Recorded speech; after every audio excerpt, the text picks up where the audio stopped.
Hi hello नमस्कार. मी Reshma, रेशूस recipe channel and ब्लॉगमध्ये मी तुमचं खूप खूप मनापासून स्वागत करते. आज मी तुमच्याकरिता अयंगर स्टाईल रवा केक बनवून दाखवणार आहे. केक कापत असताना तुमच्या लक्षातच येत असेल की केक हा किती स्पॉन्जी झालेला आहे, तेही बिना अंड्याचा आणि बिना ओव्हन. तर हा केक मी टोपामध्ये बनवलेला आहे. यामध्ये थोडाही मैद्याचा वापर न करता आज आपण रवा केक बनवला आहे. हा रवा केक एअरटाईट डब्यामध्ये जर तुम्ही भरून ठेवलात तर 7 ते 8 दिवस बाहेर छान असा टिकतो. आणि मुलांसाठी जर म्हणलं तर हा रवा केक हेल्दी पण आहे आणि मुलंही आवडीने खातील. चला तर रेसिपीला सुरुवात करूया. इथे मी बारीक रवा घेतलेला आहे. जो 0 नंबरचा रवा असतो ना, तो मी घेतलेला आहे. आता हा रवा आहे ना, मी अर्धा कप फाईन बारीक पावडर करून घेणार आहे आणि अर्धा कप हा मी असाच वापरणार आहे या केकसाठी. जर तुम्हाला हवा असेल तर तुम्ही संपूर्ण रवा मिक्सरवरती फिरवून घेऊ शकता. आता मी 1 कप रवा घेतला होता, तर 1 कप रव्यासाठी मी अर्धा कप मी इथे साखर घेते. जर जाड रवा असेल तर तुम्ही पूर्ण रवा बारीक असा मिक्सरवरती पावडर करून घ्या. आता बघा, मी इथे हाफ टीस्पून आणि 1 टीस्पून घेतलेला आहे. तर आपला जो हा रेग्युलर चमचा असतो ना, तो 1 टीस्पून असतो आणि त्याचा अर्धा भाग म्हणजे अर्धा टीस्पून असतो. तर 1 टीस्पून मी इथं बेकिंग पावडर घालून घेतलं. हाफ टीस्पून मी इथे बेकिंग सोडा घालून घेते. तर बघा, बेकिंग सोडा आणि खाण्याचा जो आपला सोडा असतो ना, तो वेगळा असतो. जर तुमच्याकडे बेकिंग पावडर बेकिंग सोडा नसेल तर तुम्ही इनोचं जे पॅकेट असतं ना रेग्युलरवालं, ते तुम्ही यामध्ये घालू शकता. फक्त लक्षात ठेवा, आपल्याला यामध्ये फ्लेवरचा जो इनो असतो ना, तो नाही घालायचा. तर बघा, मी हे सगळं मिक्सरवरती फिरवून घेतल्यानंतर याची अशी पावडर झाली. आता मी पहिल्या रव्यामध्येच हे मिश्रण ओतून घेतलं आणि यामध्ये छान असं मिक्स करून घेते. आता हे मिश्रण एका भांड्यामध्ये काढून घेते. आता हे सर्व झाल्यानंतर आपल्याला गॅसवरती ज्या भांड्यामध्ये आपण केक बेक करून घेणार आहोत, ते भांडं गॅसवरती 5 मिनटाकरिता आपल्याला फास्ट गॅसवरती झाकण लावून ठेवून द्यायचं आहे. आता भांडं एकीकडे गरम होत आहे, तोपर्यंत आपण ही दुसरीकडे प्रोसेस करूयात.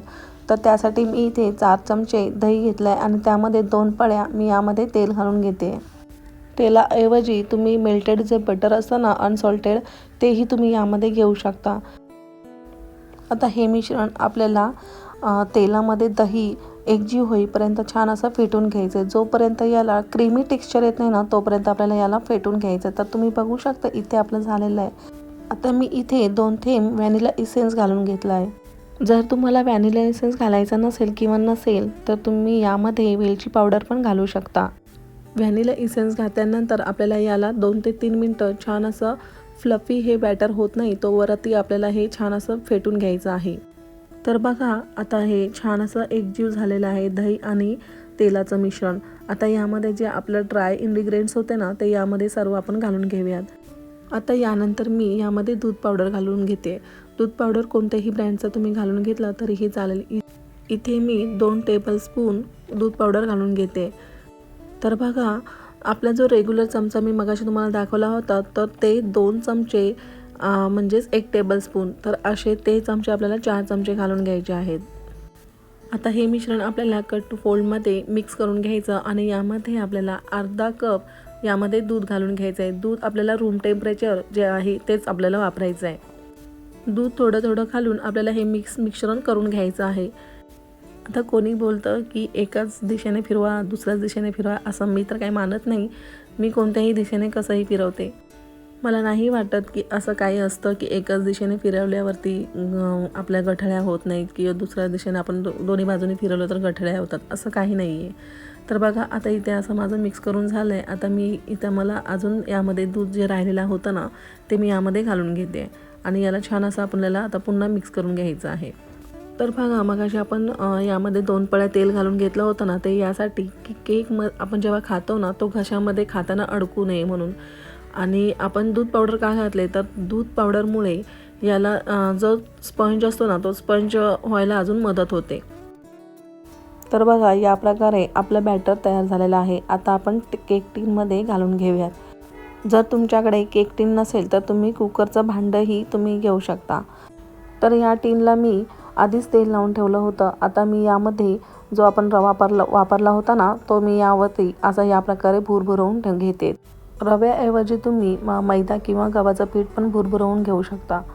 आता यामध्ये आपण केकचं बॅटर घालून घेऊया आणि पटकन याला बेक करायला ठेवून देऊया. बघा, व्हिडिओमध्ये तुम्हाला दिसत असेल की केकचं बॅटरची थिकनेस जी आहे ती या प्रकारे असली की केक अगदी बेक आणि मस्त असं त्याला टेक्स्चर येतं. आता आपण याला 2 ते 3 वेळा टॅप करून घ्यायचं की जेणेकरून यातील जे बबल्स असतील ते निघून जातील. तर बघा, आपल्याला थोडंसं एवढं अंतर असं ठेवलं पाहिजे की जेणेकरून केक तो फुगून वर येईल. ते बॅटर जे आहे ना ते खाली पडणार नाही. तर आता हे व्यवस्थित ठेवताना पण काळजी घेऊन केक बेक करायला ठेवून द्यायचं आहे. नाहीतर आपल्याला ते भांडं जे एकदम असं तापलेलं असतं ना, त्यामुळे आपल्याला चटका लागू शकतो. तर बघा, इथे मी फास्ट गॅस ठेवलेला आहे. तो गॅस आपल्याला फास्ट 5 मिनटाकरिता असाच ठेवून द्यायचा आहे. आता 5 मिनटं इथे झालेली आहेत. आता गॅसची फ्लेम आपल्याला एकदम बारीक करून ठेवायचा आणि आपल्याला ह्याला 40 ते 45 मिनटांसाठी याला बेक करून घ्यायचं आहे. तर बघा, 40 ते 45 मिनटानंतर आपण पाहतोय तर केकचा कलरही किती सुरेख आलेला आहे. आता आपण एक अशी क्लीन सुरी घ्यायची आणि यामध्ये अशी रोवून बघितली तर सुरी आपली क्लीन निघाली की केक आपला रेडी झालेला आहे असं समजायचं. आता याला गरम असतानाच बाहेर काढून घ्यायचं आणि असंच याला रूम टेम्परेचरवरतीच थंड करून घ्यायचं. 10 ते 15 मिनटं झालेले आहेत. केक बऱ्यापैकी थंड झालेला आहे. आता आपण याला जे साईडच्या कडा असतात ना त्या मोकळ्या करून घ्यायच्या अशा प्रकारे. यानंतर आपण केक डिमोल्ड करून घेऊयात. केकला व्यवस्थित पकडायचं आणि नंतर डिमोल्ड करायचं, कारण की कधी काय होतं ना, केक आधीच सुटलेला पण असतो, त्यामुळे केक अगदी लगेच बाहेर निघतो. तर बघा, तुम्ही बघू शकता केक अगदी अलगद व्यवस्थित बाहेर निघालेला आहे. भांड्याला केक कुठेही चिकटलेला नाही. तुम्ही बघू शकता केकला असा सुंदर असा गोल्डन ब्राऊन कलर आलेला आहे. आता मी तुम्हाला केक कट करून दाखवते. तर तुम्ही बघू शकता की आपण केक अगदी इझिली असा केक कट करून होतोय आणि किती स्पंजी पण झालेला आहे. तर बघा, आपण जेव्हा केक कट करत असतो ना, केक कट करताना एक तर तो होत तरी नाही व्यवस्थित आणि त्याचे बरेच असा त्याचा भुगा होतो.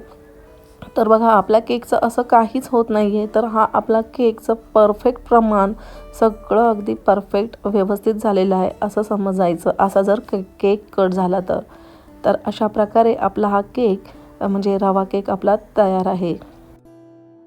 तर बघा, केकमध्ये जर ऑइल जास्त झालं तर तो जास्त असा तेलकट ऑइली असं होतो. हाताला पण जास्त ऑइल लागतं.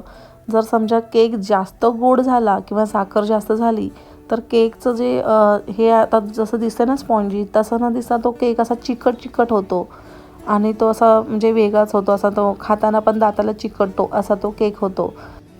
तर या परफेक्ट प्रमाणामध्ये जर तुम्ही असं केक बनवलात ना तर अगदी व्यवस्थित बनतो. तर अशा प्रकारे आपला हा रवा केक तयार आहे आणि हा रवा केक नक्की बनवून बघा. आणि हा रवा केक आपण चहासोबत म्हणजे टी टाईम केक म्हणतो ना, तसं पण आपण याला बोलू शकतो. आणि हा तुम्ही कधी मुलांच्या टिफिन बॉक्समध्ये किंवा तुम्ही बाहेर 5-6 दिवसाकरिता बाहेर जाणार असाल तेव्हा तुम्ही हा केक बनवून घेऊन जाऊ शकता. हा केक आरामात 5 ते 7 दिवस एअरटाईट डब्यामध्ये टिकतो. तर रेसिपी आवडल्यास एक लाईक करा आणि खूप शेअर करा. आणि चॅनलवरती नवीन आला असाल तर सबस्क्राईब करा. तर भेटूयात अशाच छानशा नवीन रेसिपीसोबत. Bye bye.